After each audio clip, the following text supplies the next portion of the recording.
Project Simplified Bible. The entire Bible narrated in an easy and objective way so that everyone can understand. Edition Marques. Genesis chapter 37. Jacob remained in the land of Canaan where his father had lived.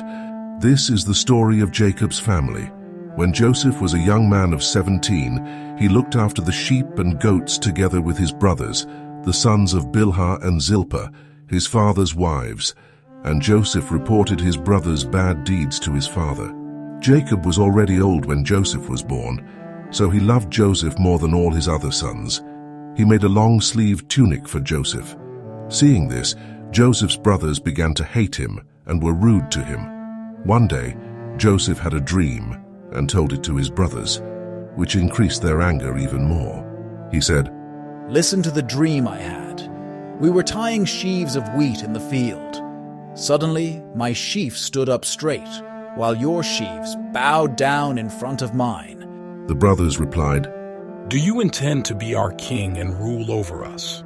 And they hated him even more because of his dreams and his words.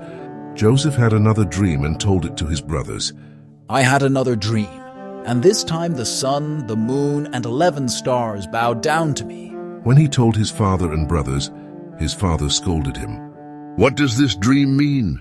Your mother, brothers, and I will kneel before you." Joseph's brothers were jealous, but their father thought about it. One day Joseph's brothers took the flock to the pastures near Shechem. Then Jacob said to Joseph, "Go and check on your brothers and the flocks and bring me news from the valley of Hebron." Joseph went to Shechem. When he got there, a man met him and asked him what he was looking for. Joseph replied, "I'm looking for my brothers. Do you know where they are?" The man said, "They went to Dothan." Joseph went to Dothan and found his brothers. When they saw him from afar, they conspired against him, saying, "Here comes the dreamer. Let's kill him and throw him down a well, saying that a wild animal has devoured him. Let's see what will become of his dreams." When Reuben heard this, he tried to save him. "Let's not spill blood. Just throw him in the well." He planned to rescue him later. When Joseph arrived, his brothers tore off his tunic and threw him into the empty well. While they were eating, they saw a caravan of Ishmaelites on their way to Egypt, carrying spices.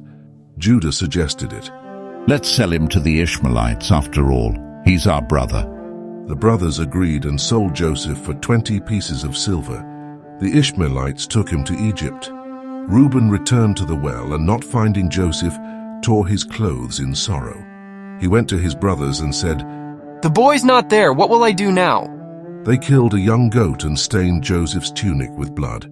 They took it to their father and said, "We found this. See if it's your son's tunic." Jacob recognized her and regretted it. "I think a wild animal tore it apart and devoured it." Jacob tore his clothes, put on mourning clothes, and mourned for a long time.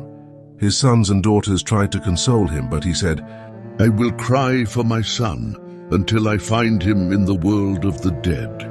Meanwhile, the Midianites sold Joseph to Potiphar, an officer and captain of the guard of the king of Egypt.